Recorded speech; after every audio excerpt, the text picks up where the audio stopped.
Hi, good morning, everybody. My name is Stephanie Alexander. I am the Community Relations Officer for the Delaware Forest Service. Taryn was supposed to be here this morning, however, she had something come up, so here I am doing an impromptu presentation for you. I'm going to start by giving you a little bit of background on the Delaware Forest Service and some of our programs.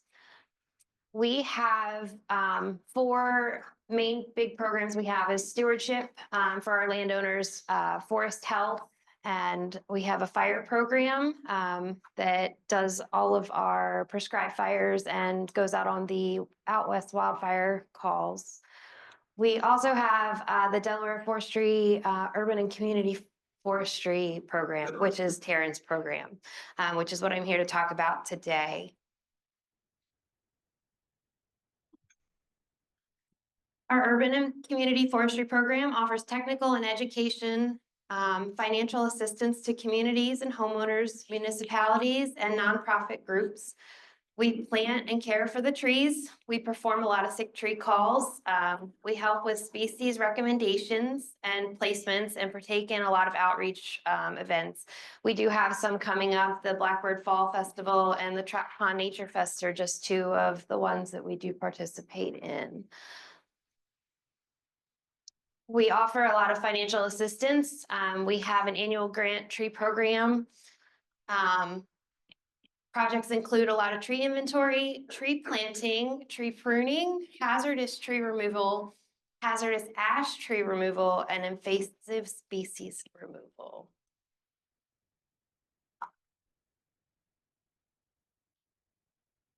Currently, as most everybody knows, our federal funding is on hold.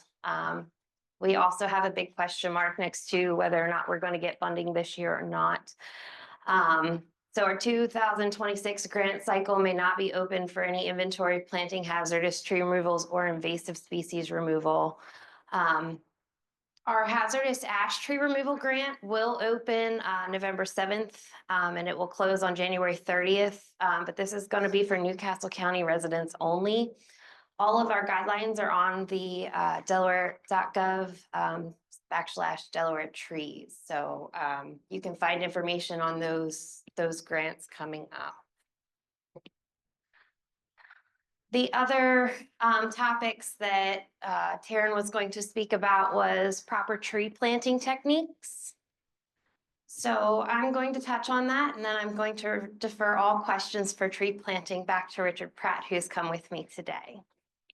So proper tree planting techniques. The planting hole should be twice the size of the root ball. The depth of the hole should be just enough to bury the trunk flare of the tree. The trunk flare should be an inch above the grade. If you have to backfill the hole to the reach of the proper depth, tamp on the soil so it's not super loose. You want to ensure the tree roots are not girdled. If they are, you want to prune them carefully and try and pull them apart so they can grow horizontal. So if you get a bundle of tree that's, you pull it out from the pot and everything is super tightly packed, you want to make sure you loosen up those roots. If you don't loosen them up, they have a more difficult time planting themselves and growing out into the ground. If the roots are not griddled, make 4 cuts into the sides of the root ball.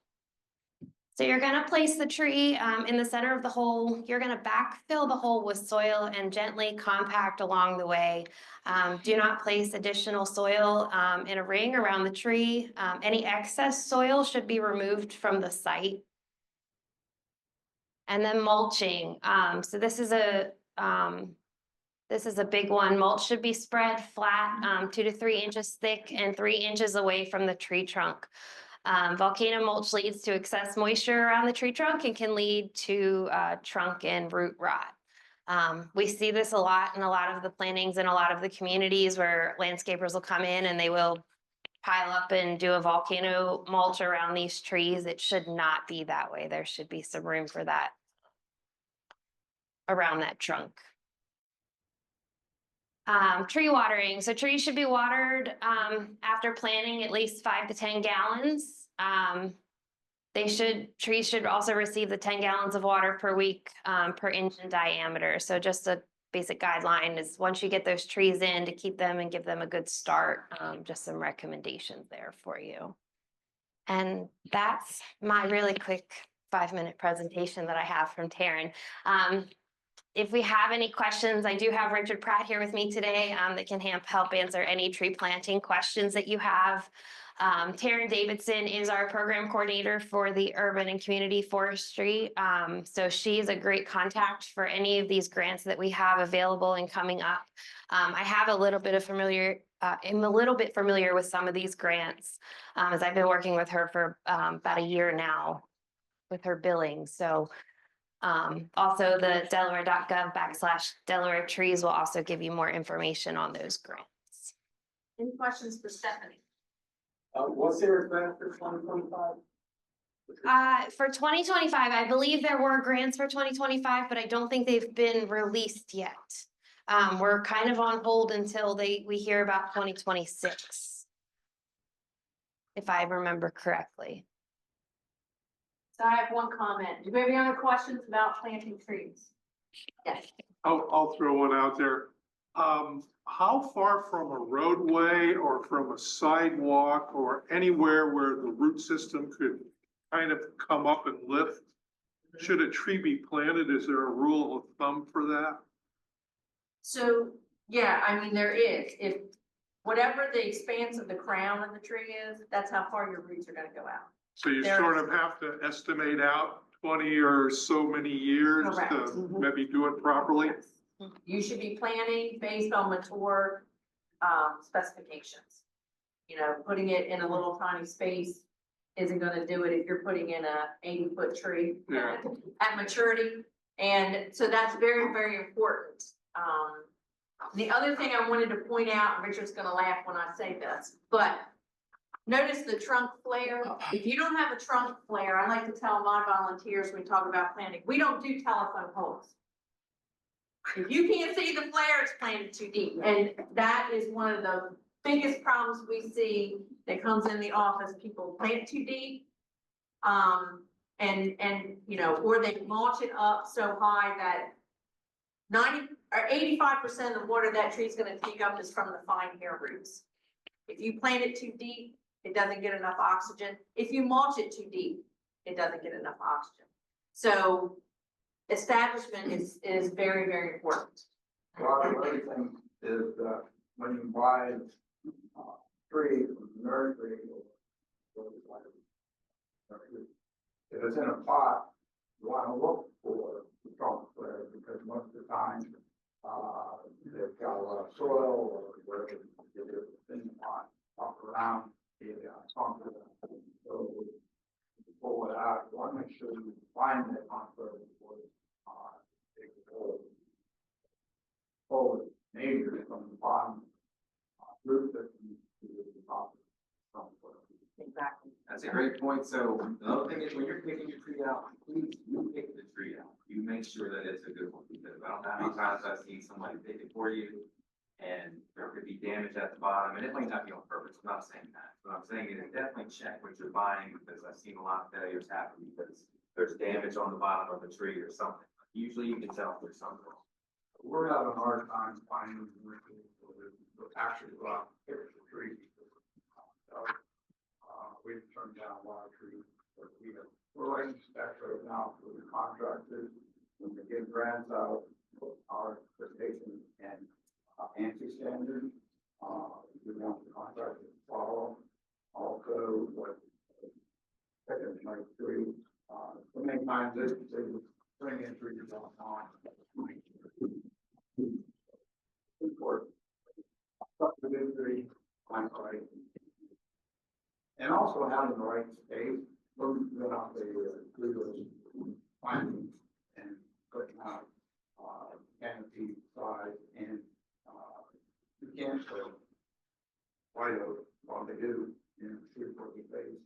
So if we're going to new developments within 5 years, the neighbors are already digging up the sidewalk because of the root system. And when they dig up the sidewalk, they cut the root system. So You wanna do your homework for sure. The other thing I would say, well, on planting depth, you're better off to have this slightly higher Yeah. than ground level and pull the soil up. If you dig this hole, like, don't dig the size of the pot.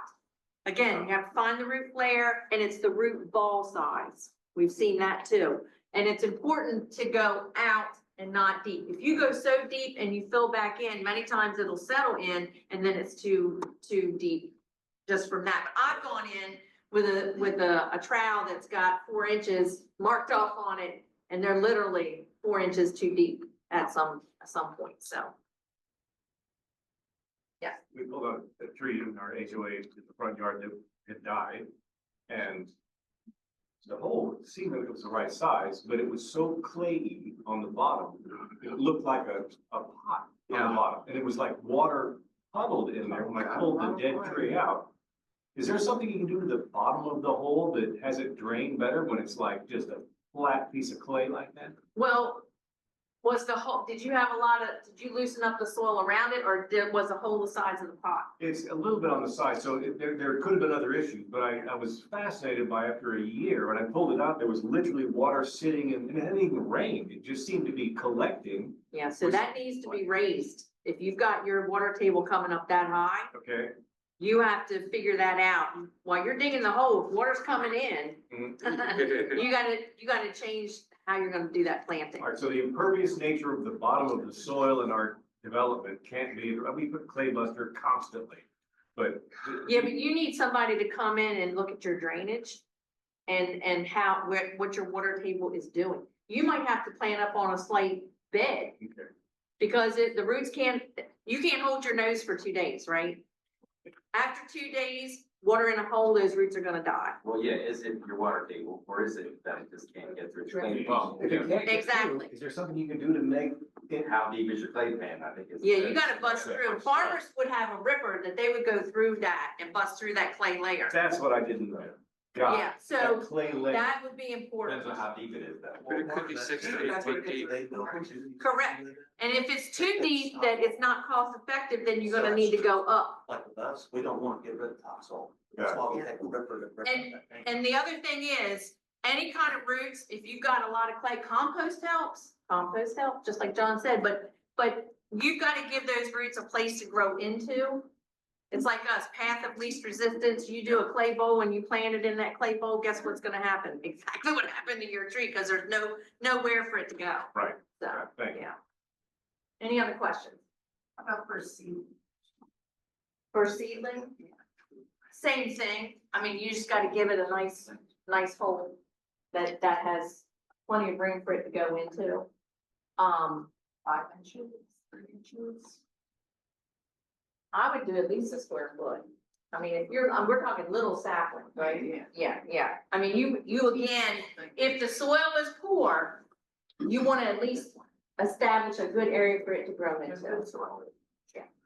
Then you should be fine. Yeah, if the roots can get out past that, but remember, those roots are gonna go the length of that canopy and beyond. So, yeah. All right. Oh, I have a sorry. non-planting question though. Sure. Okay, I'm with an HOA. We are surrounded by woodlands and wetlands. Is there any resource we can go to with the Forest Service that would come in, tell us what we need to pay attention to, what we don't need to pay attention to? Yeah, Because we're having a lot of tree issues right now So with that- our wetlands. Taryn is the contact for that. So Taryn Davidson and Delaware Forest Service is going to be in contact for that. So All right. her and Richard routinely go out to the HOAs. They will? Yeah, and Okay. they'll inspect and see what we have going on, and make recommendations from there. All And right. they can also at that time let you know if we have any grant programs that would help with that. That would help us with that. Okay, thank you. Okay, all right, real quick. Surveys, I've got a spot here on the table, you can turn them in before we're done. Nutrient management credits, that sheet is now in front. 2 more things. Sussex Conservation District now has the Conservation Stewardship Award. If you've never heard of it before, go on our website and check it out. We give awards to people who are doing great things in our community, and it might even inspire you to get, something started and on the ground. And then the next thing, this Saturday, we have our giveaway. And I'm gonna come over here to the computer and pull it up on the screen so you can see. We have 9 different species. We're gonna have 500